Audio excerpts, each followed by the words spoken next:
এসো কাজে এসো গো, টাইম হয়ে গেছে।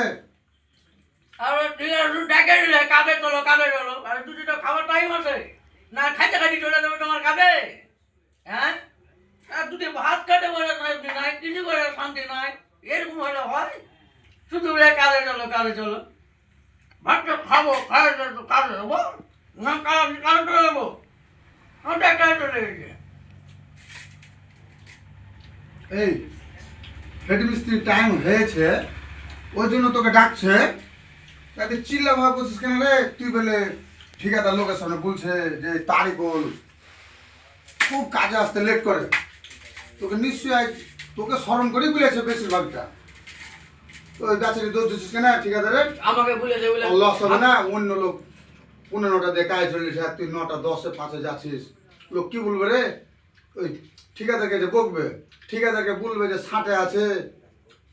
কেমন কথা বলছো? ভাত খেতে খেতে কাজ যেতে হবে নাকি? ওসব করতে হবে না, হ্যাঁ? ওসব কাজ করতে রাত হবে না। 9টা বাজে যাবো না, তুমি বুঝো না। ভুল করছিস। সকাল 9টা সময় কাজ আছে। 10টা 15টা লোক আছে, কি বলবে? তুই বলে প্রত্যেকদিন লেট করছিস। আমি কঠিন লেট করবো এসব কাজ করতে হয় না গো, বুঝতে হবে না।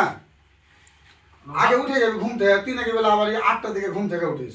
তাহলে 8টার দিকে যে ঘুম থেকে উঠছিস, তোর বাথরুম আছে, তারপরে চাটা খাস, তো তুই করতে তুই 15টা হয়ে যায়। তোকে হেড মিস্ত্রি শুরুতে পেয়েছে বলে তোকে স্মরণ করে ডেকেছে যে কাজে এসো, কাজে এসো। এসব কাজ করিস না। ভাত খাবো না, তোকে তো ভাত খাওয়ার টাইম হয়েছে। এরকম ভাবে বুঝে লাগে টুটি এখান থেকে ভাতই যাচ্ছে না। আরে তোরই অভ্যাস খারাপ। তুই আগে তো তুই তো ঘুম থেকে আগে উঠতে পারিস। একদম বেফালতু ছেলে। এত সুন্দর তরকারি করেছে, তুই লাস্টে বেলে বেলে আমার তরকারির ভাত বেশি খেয়ে চলে যাস। না খাও না। এরকম অভ্যাস রে। লোকে ধ্যান রাখবি যে দুপুরবেলা খেতে হবে, ওই লোকটা খাবে। খাবে খাইতে হবে না ভাত, একদিন লেট আছে বলে শুধু কি করতে হবে? অনেক জায়গাতে আছে কিছু লোক, কয়েকজন একটু চালাকি করে। তো চালাকিটা করবে না তুমি, কারণ ঠিকাদার অন্য লোকের কাছে খারাপ হয়ে যাবে, আর তোমার গুণা হবে। তুমি তো নিজে ক্যাপাসিটি করো, এসব কাজ করতে হয় না ভালো। আর আপনি ঠিকাদার ভাই যেহেতু লেট করে দিছে, ওকে একটু ভালো করে বুঝাবেন আগে যে এইসব কাজ করতে হয় না, আমার প্রবলেম হয়েছে। আর ভাত খাওয়ার টাইম দিয়েন, বুঝতে পারলেন তো?